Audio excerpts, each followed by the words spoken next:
I rang the doorbell and stepped back to wait for the owner. I hugged my dear Heather and pulled her towards me for a quick kiss.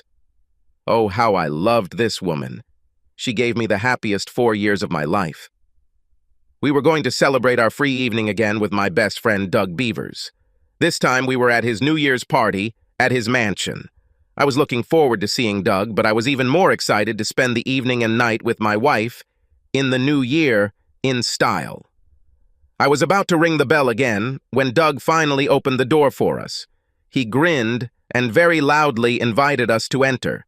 I already knew from the number of cars parked on the street and in his yard that this was going to be a very large party, but I was still shocked by the number of people crowding inside his house. Doug reached out to Heather and hugged her tightly, then kissed her tenderly on the cheek before dragging her into the house. He turned away from her and shook my hand before stepping aside again so I could enter. The maid took our coats and disappeared with them. Doug walked between us and said, "God, I'm glad to see you too. I really hate it when my parties get so big, but it seems like I have to invite everyone. I either run a business or have social obligations to everyone on my list, except a few good friends like you two. Clarissa is somewhere nearby, probably dodging the hands of libertines as usual." As the evening progressed, Heather and I danced and ate and drank far more than we should have. We weren't worried because we knew we had a bed upstairs when we needed it. We were one of the few couples invited to spend the night, so we didn't have to drive drunk, hail a cab, or force one of us to stay sober as the designated driver. I'm moderately successful in the investment business. Oh my gosh, I'm one of the top-selling brokers in my office and in the top quartile of brokers in the entire company. So I knew or had an inkling about a lot of the people in this room. I agreed with Doug. Many of them were available girls or worse. My Heather was a very beautiful woman, and she had to fight off advances just like his Clarissa. As the evening progressed, I took advantage of the opportunity to socialize. I greeted current clients and approached some of the more affluent people in the room in an attempt to attract new clients. As the evening progressed, I also kept my eyes on Heather. I trusted her completely, but I have to admit that I was still a little jealous. I kept an eye on her constantly, and from time to time, I took it upon myself to rescue her from a man who, it seemed to me, was trying to be more than just a charming companion. Every time I had to rescue her at previous parties, I received a smile and a gentle kiss from Heather, usually with a quiet "thank you" or "thank you for saving me, honey" from her. This evening was no exception. Many times I approached when I saw that she was trying to escape from the man who was about to take her away. I received her gentle touch and smile before a hug or kiss on the cheek, followed by her quiet "thank you." We'd talk a little, or maybe have a quick dance or drink, and then go our separate ways again. As the evening drew to a close, many people left, leaving only those who intended to celebrate the new year with our host. I began to notice that one particular man was following Heather and was almost stalking her. He never strayed far from her and constantly watched her. I recognized his gaze. He was hooked on her, completely infatuated with her, and took every opportunity to get his way. At first, Heather ignored him, or even walked away. As the evening wore on, she began to stay with him longer, even smiling or laughing when he spoke. Sometimes she gently touched his forearm. It wasn't like my Heather. She had never flirted for so long with any of the men who approached her, especially a stranger. Doug saw me watching them just before midnight and came over to me. He said, "This is Jonathan Douglas with Heather. He's a real ass and a real ladies' man. I didn't even invite him, but one of the ladies I invited brought him as her date. I haven't seen them together since you and Heather arrived." Doug stood next to me and looked around the room carefully. A curious expression appeared on his face. Then he continued, "Actually, I think Douglas's girlfriend has already left now that I think about it." Earlier that evening, she watched as he followed Heather around for a few minutes, and then I saw that they were having a rather animated conversation. I haven't seen her since then. He's a problem, Stan. Problem with a capital P. He is married, and they are separated more often than together. He preys on married women, or those who have something he wants. He usually likes married ladies and single women with money that he thinks he can get. I do not know why. Heck, he's worth millions on his own. You need to keep an eye on him. He can convince a nun to sleep with him and make her think it was her idea, and she loves him forever. For the third time that evening, I went over to separate Heather and Jonathan. He looked at me the same way he had on most previous occasions when I broke him up from Heather and made a condescending remark as I walked away with her. This time Heather didn't thank me. She gave me a frustrated look and said, "Stan, what's wrong with you today?" You could see that I enjoyed talking to Jonathan. Why did you feel the need to separate us? He's not like most of the lechers you saved me from. He's a really interesting guy and has some of the funniest stories. He's running for mayor, and he was telling me about some of the people he meets and has to deal with during his campaign. When he learned that I worked in my company's public information and advertising department, he began asking me questions about how best to convey his mayoral message to voters. I think he might offer me a job, honey. I really need to communicate with him more. Just think what could have happened if I had been able to get a position in his administration. I don't really care, Heather. I don't trust that asshole, and I don't like him around you. Doug says he's nothing but trouble and a real womanizer. I've also heard some really bad things about him, and I want you to be safe. From what I've heard, the position he's interviewing you for will require you to work tirelessly. Heather glared at me for a moment. I saw the anger flash across her face, and I was afraid I had ruined everything. But then she smiled. As she leaned in to kiss me on the lips, she said, "Aw, this is cute. I really think you're jealous. Well, you don't have to worry about it, honey. You are all mine." We had already parted again in a whirlpool of people communicating before I realized that she said that I was all hers, and not that she was all mine. When this thought struck me, I paused for a moment and wondered if it was just a slip of the tongue or if she was trying to tell me something subconsciously. 3 months later, I have reason to remember that night in painful detail. The past 2 months have been turbulent in my home. Shortly after the party, Heather began arriving home late from some of her meetings or visits to her parents. When I asked her about her tardiness, she got angry and defensive, saying she either lost track of time or had to finish a project or something before she could leave.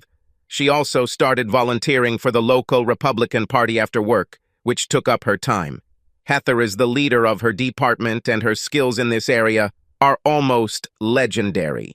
She became a volunteer office manager for the local campaign headquarters and provided advice on public information initiatives. From what little I heard, she cleaned up the chaos and became a very popular volunteer. Like many unsuspecting cuckolded husbands, as she began to spend more time away from our home, I began to notice that our sex life was suffering. I was rejected more often, and when I did get sex, it wasn't as good. Now she allowed me to have sex with her, where we had made love before, sometimes for hours on end. Oh, she always had a reason. For example, she was tired, or it was too late, or we didn't have time, but the fact remained a fact. Whereas before she had willingly, enthusiastically, passionately participated in our lovemaking, now she seemed to do it reluctantly, as if it was an unpleasant duty if we were to have sex at all. One day I was talking to Doug about recent problems in my marriage. He gave me a worried look. Finally he said, "Stan, I'm starting to worry. I may have been the reason your marriage failed. I've been hearing for the past few weeks that Jonathan has found another married woman to play with. Rumor has it that he met her at a New Year's Eve party, and we both know where he was and who he spent most of his evening with on New Year's Eve. She is also believed to be volunteering for his mayoral campaign." I felt dizzy and lost my breath for a moment. Doug looked at me and continued talking. He said, "Stan, what's the matter? You suddenly became white as a sheet." I sat there for a moment looking at Doug, then said, "Heather started volunteering for the Republican Party in their office about an hour after work and on Saturdays. She always comes home late and refuses to talk more about what she does. It seems like every time I bring it up, she gets defensive and angry. In the evenings when she comes to, she gets angry if I even go near her, and becomes almost violent if I try to see her naked or make love to her." Doug leaned back in his chair and pursed his lips for a moment, then said, "Stan, I'm going to find out what's going on with you, and if... No, let's just say that I intend to make him pay if he abused my hospitality. Having an affair with my best friend's wife. I'd be pissed if he picked up some married woman at one of my parties, but abusing my hospitality by taking your wife is even worse. I should have made him leave when his girlfriend did, but I was too worried about being a good host. If I am the cause of your problems, my friend, I promise to do everything in my power to fix it for you. I guess I should talk a little more about Doug here. He is my best friend. I would trust him with my life. Hell, I would trust him in a room with my naked wife even if they both hadn't had sex in a year. He would never do anything bad to me. We were closer than brothers. Doug is smart, probably a lot smarter than anyone I've ever met. We were both in the same class in high school. He was giving the valedictorian speech, and I was trying my best to place in the top 10 of our graduating class of 223 people. He spent 1 year in college and decided it was a waste of time. He never had to study and missed almost all of his classes, but still scored a 4.0. He ended up just taking a couple of finance courses and then started teaching himself everything he needed to know about investing and finance. Of course, the reason he needed to know about business and finance was because during his freshman year of college, he inherited just over $70,000 when his grandparents died. Unlike most young people, when he received the money, he did not spend it. He actually bought a nicer used pickup truck and invested the rest in the stock market. The first 2 shares he purchased were based on a broker's recommendation. Of course, they were the spice of the day, and the only ones making money were the broker and the brokerage house. This made Doug really angry, and he started studying. He watched CNBC, read, and researched. He decided to open a discount account with an online brokerage. He transferred his entire net worth to the account and began investing on his own. From the first trade that Doug made on his own, he began to make money, much more than with the help of so-called experts. Of course, it didn't hurt that he started investing in the late 1980s during the tech boom and dot-com craze. He got in and out of many high-paying stocks. No, he didn't make money on all of his purchases, but he was able to increase his savings exponentially. Wise, and he was smart enough to help out when things started to go to hell. He moved his investments into safer, more common stocks and drove the market up with them. He bought Berkshire Hathaway at just over 17,000 bakizin per share and sold it when the price reached 72,357 second per share 3 years later. By then he was a multi-millionaire and was doing business with other people, either through venture capital or other investments, including real estate. I graduated from college and worked as a salesman for a restaurant chain for 4 years. I didn't like traveling, and I was very serious about Heather, so I became a stockbroker. I managed a small portion of Doug's millions. He gave me some of his investments to manage when I was just starting out in business. I suspected that he did it to help a friend, and I felt guilty that he did it. I knew he didn't need me to advise or manage any part of his portfolio and felt it was a charity. He convinced me that I was needed. His argument was twofold. First, he wanted a portion of his investments to be put into various brokerage houses for safety. Second, he felt that someone in the business might hear about good deals or bad information about some of his companies before he did. No, neither of us even thought for a moment about what could be considered insider trading. But every now and then I found a pearl of wisdom that I could share with him. We both prospered. He referred many of his friends or acquaintances to me if they wanted to use a full-service brokerage. I then made money by making trades for them. Doug did not work outside the home. He worked 8 to 10 hours a day, and very hard, but only for himself. He researched stocks on his own, traded, and lived large. He tried to bring me and Heather fully into his social circle. We went with him to many charity events at his expense. Of course, from time to time I paid bills for some events because I, as a broker, also had an expense account. Doug and I went to political meetings and interacted with influential people in our area. I think we went to every party Doug threw at his house. Friday night, after Doug and I talked, we had to go to a 500D or a plate political rally with Doug and his lady. He treated Heather and I again. This time, for some reason, Heather was even more reluctant to come with us than usual. I'm afraid I insisted that she accompany me, and to this day I regret doing so. I suppose the train wreck our marriage was headed for would have happened as soon as Doug's investigators on Heather released their report, but at least I would have remained in the dark for a while longer. However, this dinner was the beginning of the end for us. When we arrived, I saw that we were at a reception where the current state Senate candidate was scheduled to speak in support of other state and local candidates. The money paid for the tickets went to the state Republican Party, although some of it would have gone to support local politicians. What I didn't realize was that the guest of honor was to be a mayoral candidate for our fair city. Of course, it was none other than Jonathan "Asshole" Douglas. As we entered, I saw Jonathan standing at the front of the room, smiling and chatting with several dignitaries. I felt Heather pull away slightly and turned to see what was bothering her. She stood staring at Jonathan. Her face shone like that of a woman in love. Then I suspected that I had lost my wife. I asked, "What?" I saw Heather shake herself slightly and then smile faintly at me. "Sorry, dear. I just didn't understand who this dinner was for." She looked so guilty that I wondered if it was true, but said nothing. She must have known Jonathan would be there since she worked part-time at the campaign headquarters. I thought that now I understood why she was so reluctant when I insisted that we come. I looked at Doug and saw that he was watching our little conversation. He turned and glared at Jonathan before plastering a smile on his face and placing his hand on the small of Heather's back. He led her to a chair and pulled it out, helping her sit down. He then sat Clarice down on the chair that was supposed to be on his left. I walked past him as he was doing this, and he said, "Sorry, Stan. I didn't know he was one of the recipients of our generosity when he invited you." I saw her face, buddy. "I hope I'm wrong, but I have an appointment with a friend on Monday that I'd like to introduce you to. Can we have lunch? Say around 11:30.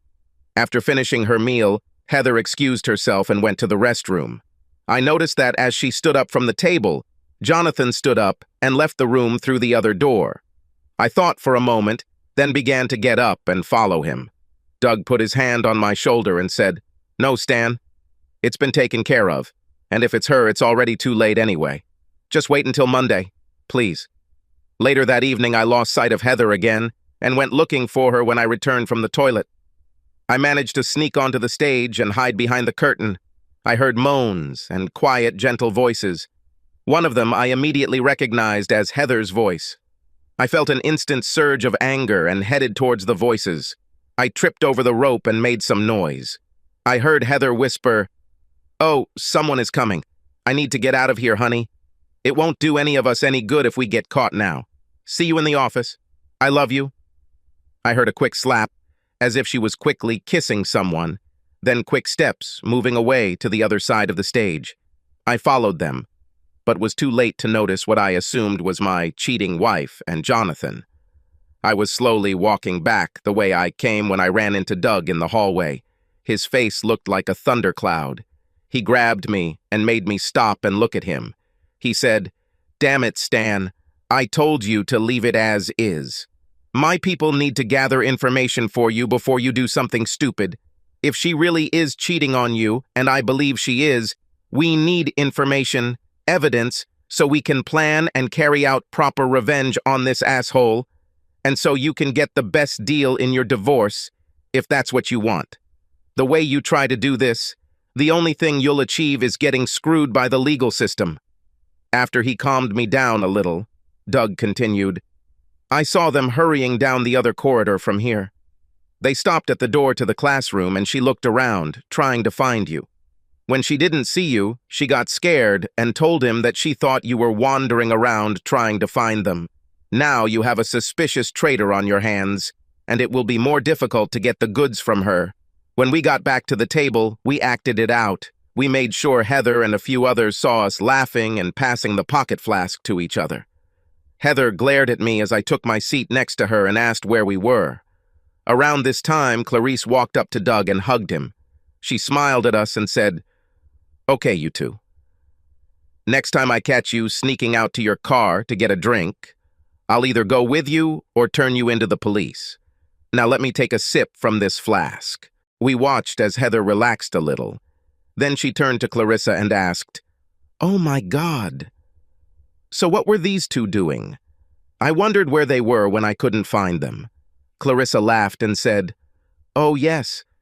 I tried to get to them for my share before they went inside, but as you can see, they beat me to it." Later, during the dance, it was my turn with Clarissa. She became lost in me, and one day when I tried to turn to look around the room behind me, she refused to follow my lead. She kissed me tenderly on the cheek and said, "No, Stan, you really don't want to look there. Just dance with me and try to enjoy the evening. I know what you're going through right now, and trust me, it's only going to get worse. Just remember, Doug and I are here for you, and we will always be here for you." I relaxed a little and kissed her back gently. "Thank you for helping with the conversation earlier. I almost lost it, and Doug seems to think that would be very bad of me. I want to rip this asshole's head off so badly that I don't know what to do." The rest of the week and weekend were hard for me. I was alternately scared and angry. I knew deep down that Heather had left me emotionally and that it was only a matter of time before she left me physically. We haven't been a happy couple in weeks. I began to distance myself from her mentally, although I was not sure that she was cheating on me. If she didn't cheat, we had some other problem because we just weren't as loving a couple as we used to be. Finally, my meeting with Doug and his friend arrived. I was pretty sure his friend would be a private detective. I was on edge and felt my stomach churning. He was upset and had heartburn from the acid. I could feel my anger simmering somewhere beneath the surface, and I knew the other two men could see it. I was scared of what I thought I might find out, and yet eager to find out. Doug stood up as I approached the table and shook my hand, then pulled me into a hug. After the greeting, he introduced me to his friend Simon Hobbs, who actually turned out to be an investigator. We sat down and studied the menu for a minute to order our dishes. The waitress came up and took our order. Then Doug said, "Okay, why don't we get this unpleasant business over with first?" He looked at his other guest, then back at me. The private detective reached into his briefcase and pulled out a large envelope. He handed it to me and said, "We have been following your wife and Mr. Douglas in accordance with Mr. Beaver's instructions." The surveillance continued for 20 days from the time we were hired until last Saturday evening. During this period, we found that the subjects ate lunch together every day, except on Sundays, when she always seemed to stay at home. Their meals were scattered throughout the city, but always took place in better hotels, after which they retired to a room rented by Mr. Douglas's campaign. On 8 different occasions, we were able to gain entry to a room by posing as a room service waiter. In all 8 cases, none of the subjects were dressed and the bed was in use. Photos of the room and subjects are included in the report. We also made audio recordings of each meeting by placing a microphone under the room door. Subjects had sex at every hotel visit during our observation period. For many days, we recorded inappropriate contacts at the campaign headquarters or after it.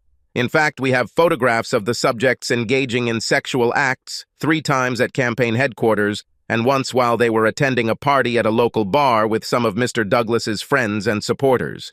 Perhaps the best, or at least the most disgusting thing we recorded was when Mr. Douglas used your wife to gain support for the Municipal Employees Union. They met with Union President Stephen Negrano at the Gentlemen's Club. He seemed very taken with your wife. We have photos of her sitting on his lap with his hand under her dress. My operative managed to get close enough to record the conversation. Listen to this portion of the recording, then we will continue. Simon placed a small laptop on the table and began playing a segment from the DVD. He said, "You will be provided with a copy of this DVD in your report, but I wanted to discuss this incident with you before we adjourn our meeting." My operative was very excited about this information, and I believe your lawyer will be too. Doug and I leaned forward and watched and listened to the following segment. During the session, Heather sat between Jonathan and Stephen. The 2 men leaned over her to talk while Jonathan's hands wandered. He caressed Heather's breasts and held his hand under her skirt for a few moments as the fragment unfolded. One day we heard Heather trying to persuade him to stop, but he told her, "Now, Heather, I can feel how excited you are, and you know how much you like what we are doing. Just relax and go with the flow. Not that things like this don't happen at this club from time to time." When he paused, Jonathan leaned towards Heather and kissed her tenderly. She moaned and pressed her breasts against him as his hand continued to work under her skirt, one of the shortest skirts I had ever seen her wear. This, I must add, is something I have never seen before. From the angle from which the operatives were filming, I clearly saw that she was not wearing panties. As Jonathan leaned back in his seat, Stefan reached out and pulled her towards him. She began to rise and struggle, but he continued to pull her until she was in his lap. His large hand slid under her dress. He unbuttoned her top and started kissing her breasts. Heather hissed, "Stop it, Stefan."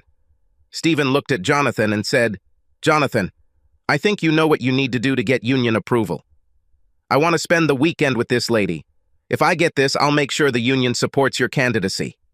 Heather tensed and tried to get up, hissing, "No, this will never happen. Now let me go." Stephen simply looked at Jonathan and raised his eyebrows while he held Heather in his lap and continued to play with her. Jonathan swallowed and leaned toward Heather. He said, "Honey, we really need this support. Please just go with him and help me with this. I mean, it will help secure our future and, well, it doesn't mean you've never made love before.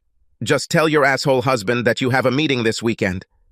In the video, Heather looked shocked and resisted for a moment. Then we saw her relax. She moaned and turned her head towards him, and they kissed. Around this time, the club manager approached the table. He looked at Heather, then at the men on either side of her. He seemed nervous and stuttered as he said, "Please, Mr. Negrano, I've been ignoring a lot for you, but I've been informed that you and the boys are becoming too obvious. Lieutenant Jones told me that the chief asked some of his detectives to come to the club and try to reduce the number of demonstrations that you and the lady just had. If they catch us allowing things like this to happen, they will shut me down. Could you please take this to one of the back rooms or to the hotel? Please, sir. This business is all I do for a living." Stephen laughed and looked at one of the large men on the other side of the table. He said, "Hello, Ralph. Why don't you give Joe a couple thousand for his trouble?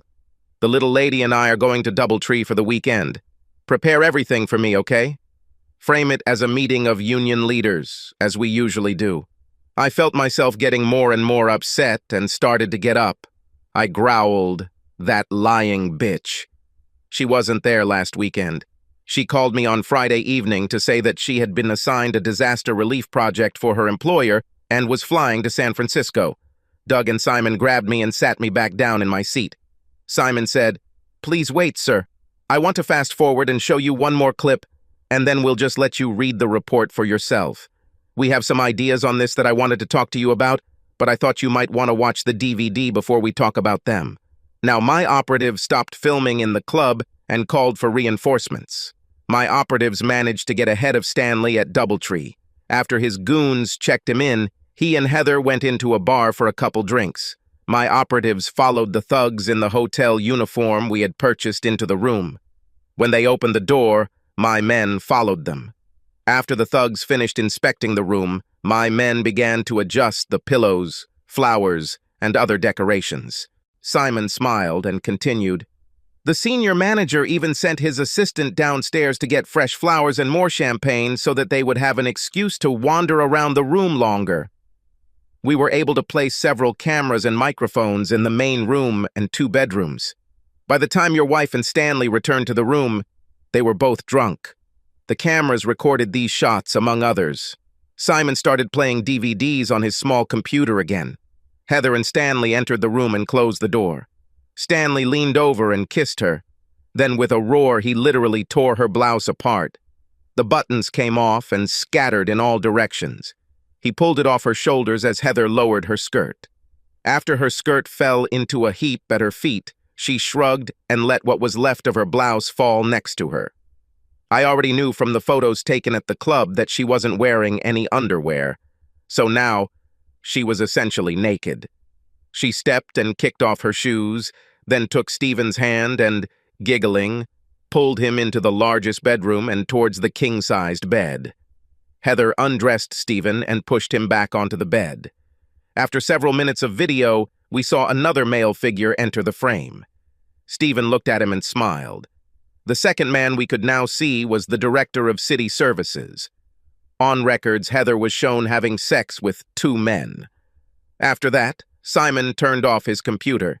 He looked at me for a moment and said, "Your wife stayed in this hotel room until checkout time on Monday. During this time, she slept with all the senior managers of the Municipal Employees Union, as well as Stephen.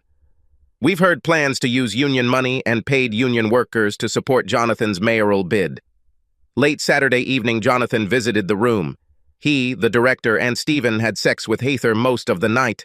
We also have photos of this and footage of them planning to misuse the city funds if Jonathan is elected. We also have photos of Senator Nussbaum and 2 judges having sex with your wife and Jonathan Douglas.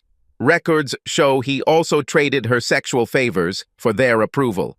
The investigator looked at me before continuing. He said, "During your attempt to catch your wife and Mr. Douglas at a campaign dinner, they were planning to have sex on stage. He pulled her dress down below her breasts and took off her panties. He was just starting to perform when she heard you and made him stop. That's when they ran away from you. We have photographs of what happened there. It would be better if you didn't interfere. Photographs of this action in that place would be very destructive.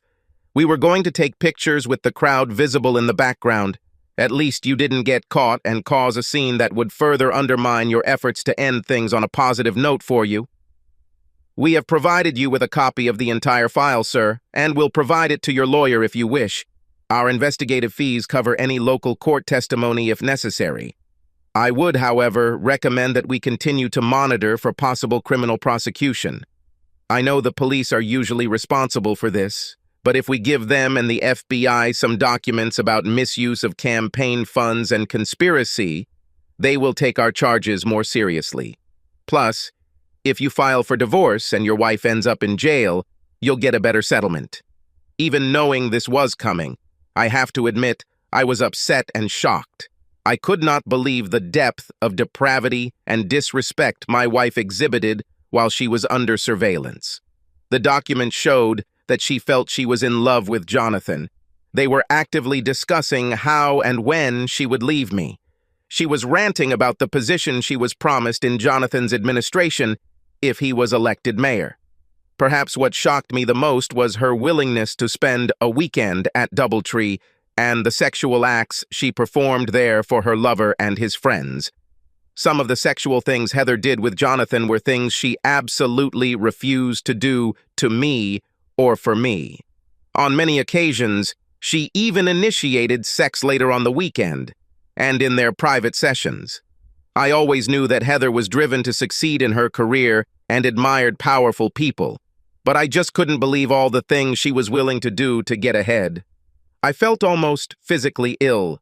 I didn't eat much, and I noticed that Doug didn't either. After the investigator left, we drank a little. We were both silent for a moment, lost in our own thoughts, before Doug said to me, "Stan, I'm so sorry I ruined your marriage. I consider myself completely to blame for your troubles and intend to make amends to you. I know I can't undo what I allowed to happen, but I intend to make things as right for you as I can.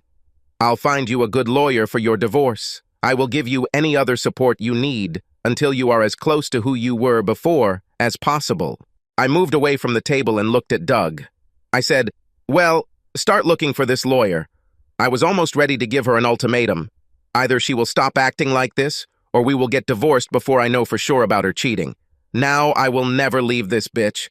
Oh my God, I can't believe she did all this.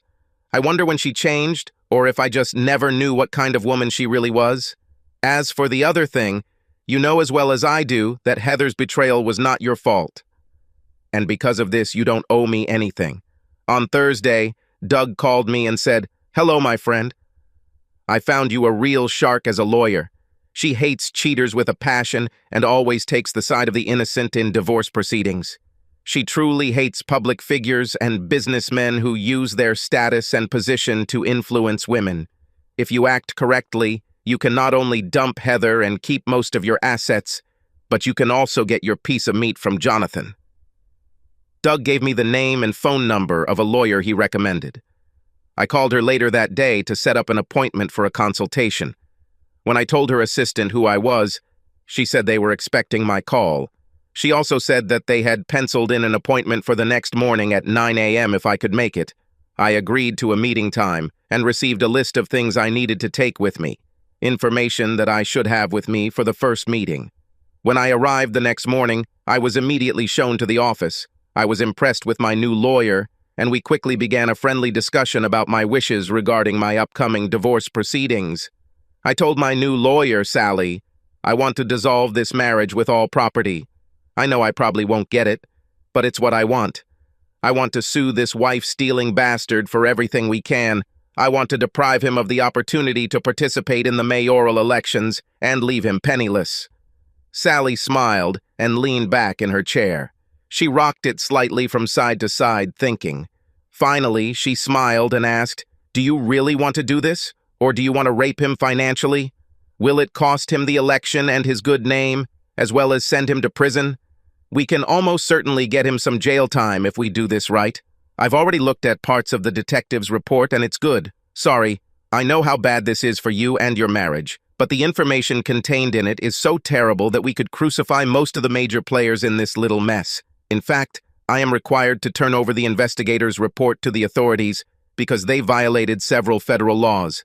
If you let me do this first and then file for divorce, we can deal him a more painful blow with retribution. If you file first, he may be able to escape and avoid capture for a while. I don't care what we do to him and those other idiots who had sex with Heather, while it hurts and very strongly. I know Heather is to blame for this whole mess, but she couldn't do this to him if he didn't want to. From what I saw when he first met her, I'm guessing he was the aggressor. He stalked her until she succumbed to his charms and climbed into his bed. You know, it takes two to tango. She always wore rings to let him know she was married. In fact, I heard them talking on tapes about her stupid husband and planning how to treat me when the time came for the big breakup. Sally and I worked through her questions, and I made a decision. I told her to prepare and file divorce papers immediately. Sally and I also agreed that the private investigator's report should be immediately turned over to the FBI so they could begin an investigation into campaign law violations and misuse of union and city funds and offices. Sally suggested that I contact the process server to get Heather served and threaten to file lawsuits against Mr. Douglas. She said, if he works like most politicians and powerful people, he will either threaten you with physical harm, threaten to fire you from your job, or threaten to countersue you. If you persist, I expect that he will offer to negotiate with you secretly and bribe you. If so, depending on where he gets his money, we could prosecute him for even more campaign law violations. As slippery as many are in public office, I expect he will try to divert campaign funds to bribe you. Sally reached into her drawer and gave me a very small microphone and a tape recorder. She said, I want you to always have this with you and for it to work. Wear a microphone hidden in your hair and hide a voice recorder in your car. The range of the transmitter is about 1 kilometer. If your car is out of range of the transmitter, this small microphone is capable of recording up to 6 hours of talk inside the device. The device will download all the recordings stored inside as soon as you are within range of your car. If you give me your keys, I'll have someone install a dash cam in your car while we're done here.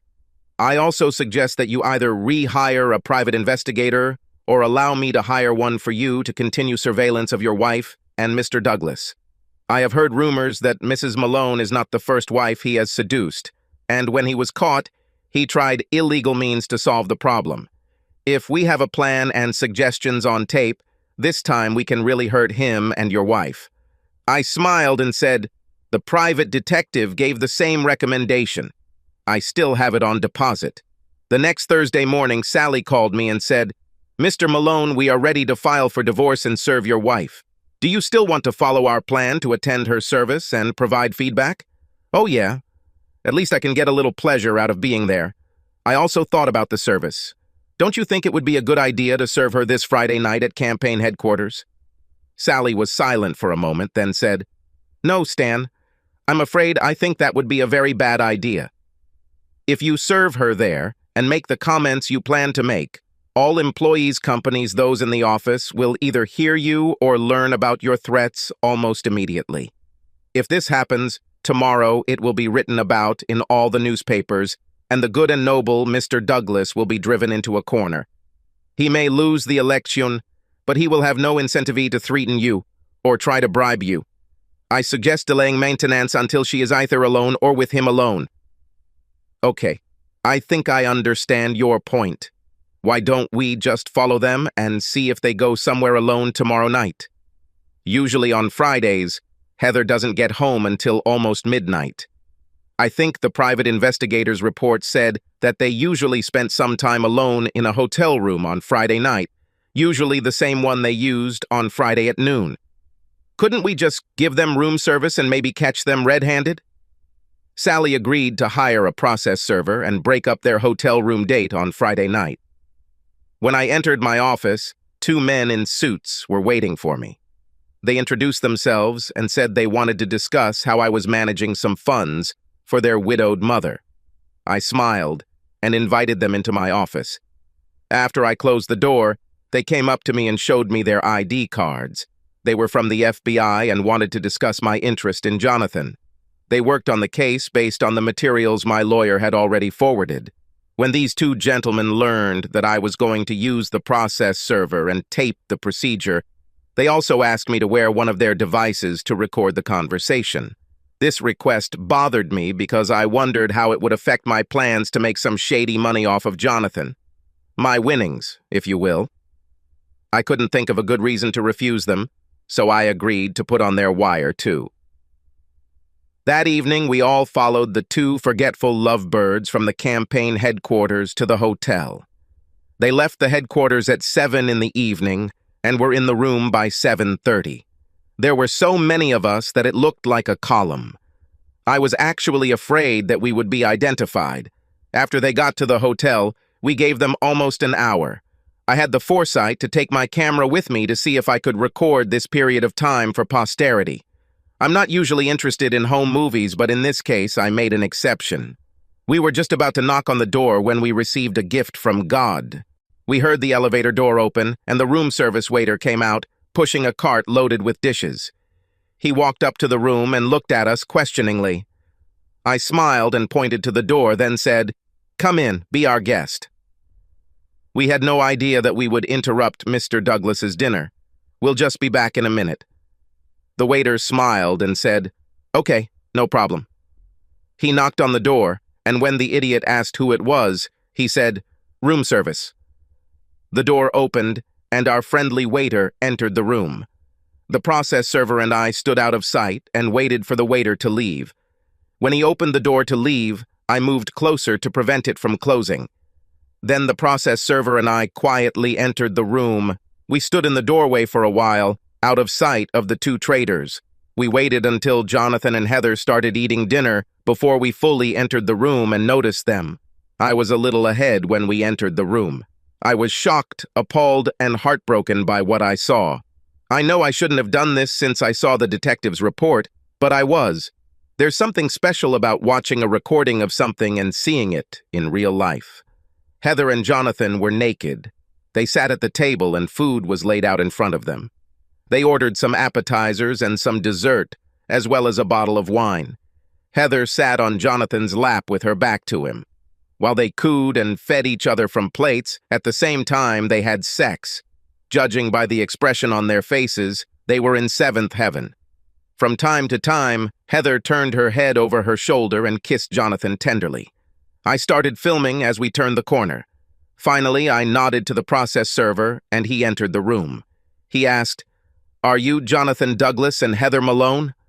Heather screamed and jumped off Jonathan's lap. She rushed to the bed and wrapped herself in the hotel robe that was lying on her. Jonathan swore and stood up angrily. He growled, "Yes, asshole, it is, and I advise you to get the hell out of my room right now." How did you even get here? Well, sir, your room service waiter let us in as he was leaving. Didn't you hear us ask if we could come in? I was sure you invited us in. The process server walked further into the room and handed Heather the divorce papers. He said, "You have been served." I walked further into the room and Heather finally saw me. She said, "Stan, damn you. What are you doing here and what is all this talk about divorce? I will rape you if you don't stop this madness. You will have nothing left, but I will have everything." No, Heather, you won't do any of that. In fact, if you know what is best for you, you will simply sign the papers and accept the agreement I propose. When I'm done with you, I'm going to get my piece of meat from this lover. I am in the process of filing a lawsuit against him and his campaign for mental cruelty and alienation of affection. I'm certainly lucky that we live in one of the states that still allows lawsuits like this. Of course, this could influence the election as a bonus. To put it bluntly, you've been screwed, and now you're going to get it royally. Heather didn't even try to go home that evening. I didn't actually see or hear from her until the following Wednesday when she called me at work. She didn't even try to apologize or make small talk. When I answered the call, she started talking. She said, "Jonathan and I want to meet with you about this mess. We booked a conference room at the hotel for this evening. We want to end this mess so we can move on. We'll be waiting for you at 7. I didn't get any attention. I was not asked if I could come to the meeting. I was simply ordered to attend. I called Sally and told her about the phone call. Then I called my FBI contact. Sally told me to be there as well as the FBI. Sally said she would be there with me. The FBI also said they will have people nearby to help if things go south. When I arrived at the hotel, I asked where my meeting was. The receptionist led me down a hallway into the smallest of the meeting rooms. When I arrived, there was a very large man standing guard at the door. I started to go in, but he stopped me. "There is a closed meeting in this room, sir." "Yes, I know. I'm Stan Malone and I should be there." After the thug checked my ID, he knocked on the door. It opened slightly and he said, "Mr. Malone is here, sir." I didn't hear what was said, but the door closed. The big man turned to me and said, "I must search you, sir. Could you please empty the contents of your pockets into this tray?" After I emptied my pockets, I was searched. I started to get angry and demanded to know why I was being searched. The goon grinned and said, "Well, sir, people have been known to try to assassinate political leaders, and Mr. Douglas doesn't want to take any chances." I strongly suspected that they were searching me for a voice recorder or wiretapping, but I didn't ask. I had fairly long hair, and the little transmitters I carried around were hidden in it, glued to my head. After the search, almost 5 minutes passed before the door opened, and I was allowed to enter the conference room. When I walked into the room, I saw Heather sitting at the table, looking at me. She looked very guilty, and her face and chest were very flushed. When Heather moved to sit up, I saw that she was not wearing panties. I looked at Jonathan and almost lost control of myself. His eyes sparkled, and he grinned. I knew he was gloating about the fact that he had just slept with my wife. The meeting went exactly as Sally and I had expected. Jonathan threatened me, first with termination of my job, then with bodily harm, unless I offered Heather a better deal and abandoned my stated plans to file lawsuits against him and his campaign. I leaned back in my chair and said, "Listen to me, mister. I know that you and your friends may be able to get to me and perhaps hurt or kill me, but that will not save you. I took precautions and prepared several packages to send if anything happened to me or my family. Even if I get injured in an accident, these packages will be sent by mail. You know as well as I do that you cannot control all the media in this country. Some of them will be published, especially if I am seriously injured or die. You will go down." I watched as anger filled Jonathan's face and saw the tension that I had learned years ago meant Heather was furious. I smiled at them and continued to say, "I know what you were doing just before I came in here, and I have photos of you doing it several more times. Heck, I even have photos and recordings of your meeting last week at the hotel with the union and senior members of the city government. Do you really think all these gentlemen will thank you for dragging them along? I can assure you that if anything happens to me, the paperwork that is mailed will have information about them and my wife as well as you. We both know that many of them communicate with, shall we say, dangerous people with whom it is dangerous to cross paths. Heather glared at me, and I thought Jonathan looked a little sick. He tried to be indignant and said, "You heard what I said. Stop your threats and do it quietly. Otherwise, now get your ass out of here." I said my word. I smiled and stood up. I looked into Jonathan's eyes until he started to look worried. I could tell it was all he could do. Keep staring back at me. I laughed and turned to head towards the door. As I opened the door, I stopped again and said, "You know, Jonathan, I might change my mind if I was confident of a very fair divorce settlement from my wife. Damn it, if the idiots in this town decide to elect you, they deserve what they get." I went straight home, and when I got there, I found my private investigator friend waiting for me. He and the FBI agent were visiting. They both took off their microphones and secured them. My private investigator said, "We got all of this in the conversation that Jonathan had with your wife and his friends after you left. He put you under surveillance with orders to keep an eye on you and let him know if they could find anything harmful about you at all. You made him very, very worried. I waited 3 days and then made sure my tale from Jonathan was with me when I called my lawyer. First we discussed divorce, then as I was ending the conversation I said, 'Sally, I'm tired of waiting for this idiot.' I told him and Heather what it would take for me to leave, and so far they are both blocking me. Prepare documents and file a lawsuit against Jonathan. I think we need to give a higher figure. Let's ask for $10,000. This should get his attention and be all over the news." I laughed to myself when I saw the thug who had been following me step back and grab his cell phone. I watched as he talked and gesticulated excitedly. I got into my car and drove straight home. I hadn't even finished dinner that night when Jonathan called me. He never admitted that his man heard me tell Sally to sue. He said, "Listen, idiot. Heather and I discussed our meeting and decided to give you some of what you asked for. She will sign the divorce papers you gave her without changes. She will leave your marriage with only her personal assets and quit her job. I have decided to enter into an out-of-court voluntary settlement agreement with you if you assure me that nothing will come out of this."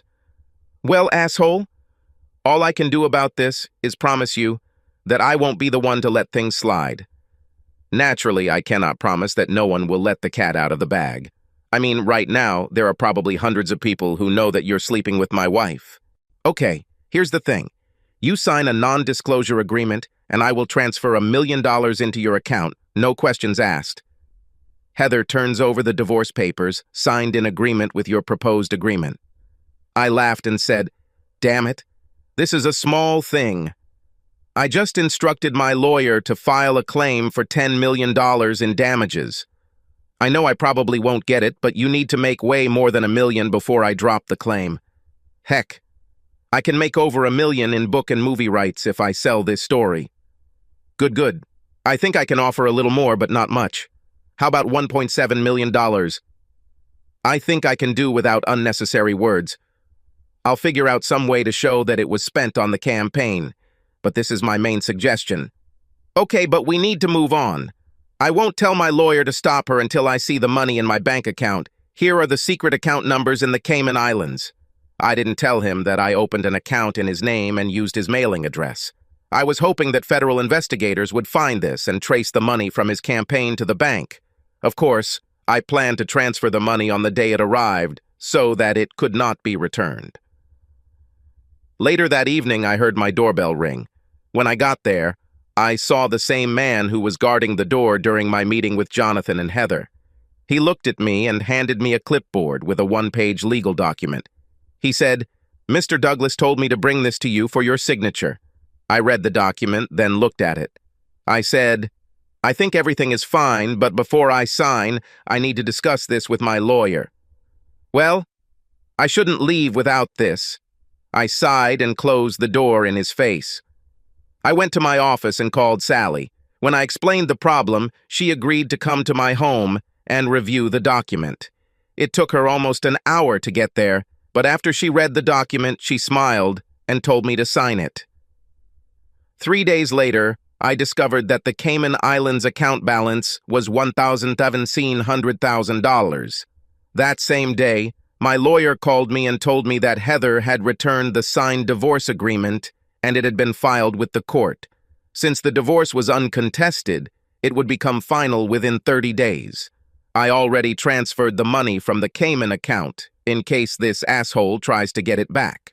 I transferred it internationally twice, then transferred it to another account at another bank in the Cayman Islands under a different fictitious name. I continued to work during these difficult times, but my production suffered. My commissions were almost half what they usually were, and not just because of the bad economy. Many times one of my colleagues covered for me, and they received a commission on the sales and purchases made by my clients. After the divorce was final, I still couldn't get my thoughts together. I made more mistakes at work, and it cost me dearly. If I bought or sold something wrong for a client, I had to honor the terms of the deal. I'm tired of constantly looking over my shoulder to make sure nothing happened to me. I was afraid that at some point Jonathan and his friends would decide to take a chance and hurt me for what I had done to him. I was especially worried about retaliation when the feds finally turned on all the players. One evening, I was sitting at home, wondering how my life could turn into hell so quickly, when the doorbell rang. It was already after 9 in the evening. When I opened the door, I saw Heather standing there. She was crying, and there was a big red spot on her face. I could tell she'd be bruised like hell by morning. She looked at me, then her gaze dropped to the floor. She said, "Stan, please, can I talk to you?" I almost told her no and slammed the door in her face, but then I decided to see what could make her come to me to talk. I stepped back and motioned for her to come inside. I didn't say a word. I simply took her back to the office and sat her in my chair. I still had security cameras running and wanted to talk where the image would be better. I made sure to point her towards the sofa so the cameras could get the best shot. Heather sat and looked at me, silently crying. Finally, she said, "Stan, I know it's too late, but Heather took a deep breath and continued, "I want to apologize to you for what I did to us. I knew better, but somehow this bastard broke through my defenses. You know how much I love to flirt and how much I want to succeed. Somehow he knew exactly which of my buttons to push, and I fell madly in love with him. It was like he was completely in tune with me, and I just couldn't say no to him. I was so excited about the promising job he promised me after the election, if I helped him, that I lost track of us." Heather was crying loudly now. She looked at me and said, "Do you know how angry I was with you on New Year's Eve when you tried to separate us? Oh, Stan, you were already late last time when you pulled me away from Jonathan. We just returned to the room from one of Doug's bedrooms. This bastard convinced me to have sex with him a little less than 3 hours after I met him. I am so sorry. It only took 3 weeks of running behind your back before I was convinced that I needed to be completely in his camp. He promised to divorce his wife and marry me after the elections. He told me he couldn't file for divorce early because it could cost him the election. I fell in love with the idea of being married to a mayor and perhaps later a senator or governor. After the trouble you caused, I began to feel that Jonathan was moving away from me. This evening in the office, I caught him in the warehouse with one of the young students who work as volunteers. You were right, as always, Stan. He filled her head with the same shit he filled mine with. He promised to leave his wife and marry her as soon as the elections were over. I stood up to them and he laughed at me. He asked me what made me think that he would ever marry an old slut like me, especially one who had a history of cheating on her husband and having sex with multiple partners. He told me that if I treated him well, he would keep me with him and I could live a good life as his social secretary. He laughed at me and said that I could entertain some of his most important members, as I had done in the past. His new slut laughed at me and I slapped him in the face. Then he hit me. Stan, I know it's too late for us, but I wanted you to know that I finally realized this, and I wanted to apologize for what I did to us. To you, really. Stan, if you could find the strength to forgive me, I would really like for us to get back together. I knew I had a good man, but there was something about Jonathan that I couldn't resist. I got so excited when I thought about possibly having a great life with him that I lost all common sense. Heather looked at me for a moment longer. I watched as silent tears streamed down her cheeks. Finally, she gave me a hesitant smile, stood up, and walked over to my chair. Heather leaned forward and kissed me tenderly on the cheek, then ran out of the room and out of the house. I sat there in shock for a moment before approaching the door just in time to see her car drive away. I sighed and thought how much I wished she would come to her senses before spreading her legs for this asshole and his union and government supporters. I turned and walked back to the office. A few days later, I couldn't stand it anymore. I needed to get away from all the memories and pain. I put my house on the market and hired a real estate agent to find me another one without the memories. I hired a crew to come and pack my furniture for storage. I hired another crew to clean the house and another to do the yard. From time to time, I would call Doug or Sally back. They said the feds retained control of the investigation in case police were also corrupt. There was an agreement not to mention my name in the investigation and not to use information provided by Sally, unless absolutely necessary. Sally told me the feds had found enough evidence of corruption that they were willing to honor the agreement. Almost 6 weeks after I decided to sell my house, I woke up to a special broadcast on all the national news programs. The feds arrested everyone involved in Jonathan's use of Heather. They were charged with several counts, including, but not limited to, misappropriation of funds, corruption, abuse of power, campaign violations, and racketeering. Jonathan was arrested for misusing campaign funds, improperly accepting donations beyond what is allowed by law, and selling rights to appointive positions in his intended future administration. Unfortunately, or maybe fortunately, Heather was also arrested for some violations. I called Sally as soon as her office opened that morning to see if she could shed any light on the subject. All she knew at that time was that there were leaks from people other than me, so it seemed that everything would be clear to me with Jonathan and his payment. Of course, he couldn't get it back, but if he had sued me over the NDA, it was possible, even likely, that I would have won, because the FBI and news services had credited 2 company employees with the tips that started investigation. I just hope I'm not suspected of informing on union members. I didn't need a visit from shady characters in the middle of the night. I smiled to myself as I thought how hard I had worked to sneak incriminating notes and documents into the piles of paper some of the workers were processing. I did this many times when I was supposedly in the office looking for Heather. After finishing my conversation with Sally, I leaned back in my chair and smiled. I got my revenge on Jonathan and freed myself from my cheating wife, at no cost other than my lawyer's fees. I'm also $1.7 million richer thanks to Jonathan's generosity. Now I was free and could find a worthy woman to marry and start a family with. Subscribe to our channel so that your second chaff doesn't cheat on you, and go ahead and listen to the next story, because this story is nothing compared to the next one. If you're under 18, don't even think about listening to the next one.